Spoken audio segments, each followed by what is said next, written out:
BNP মহাসচিব ও LGRD মন্ত্রী মির্জা ফখরুল ইসলাম আলমগীর বলেছেন, সম্প্রতি কয়েক জায়গায় যে সংঘাতের ঘটনা ঘটেছে তার নিরপেক্ষ তদন্ত করে আইনশৃঙ্খলা বাহিনী ব্যবস্থা নেবে। সকালে জাতীয় প্রেস ক্লাবে এক আলোচনা সভায় তিনি একথা জানান। জুলাই গণ অভ্যুত্থানের দ্বিতীয় বর্ষপূর্তিতে জাতীয় প্রেস ক্লাবে এই আলোচনা সভার আয়োজন করে ফেডারেল সাংবাদিক ইউনিয়ন বিএফইউজে ও ঢাকা সাংবাদিক ইউনিয়ন ডিইউজে। মির্জা ফখরুল ইসলাম আলমগীর বলেন, বিএনপি জুলাই সনদ বাস্তবায়ন করছে না এমন ভ্রান্ত ধারণা প্রচার করা হচ্ছে।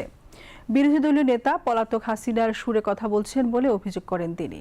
একই অনুষ্ঠানে তথ্য ও সম্প্রচার মন্ত্রী জহিরুদ্দিন স্বপন বলেন, সুশাসন নিশ্চিত করার কাজে শেষ মুহূর্ত পর্যন্ত গণতান্ত্রিক সকল শক্তিকে ঐক্যবদ্ধ রাখার চেষ্টা করবে সরকার।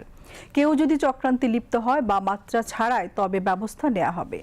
জহিরুদ্দিন স্বপন বলেন, এত আত্মত্যাগের পরও আমরা পরিপূর্ণ শিক্ষা নিতে পারিনি। তিনি বলেন, রাজনীতিকে আবারও কৃত্রিমভাবে সংসদের বাইরে নিয়ে যাওয়ার প্রবণতা কাজ করছে।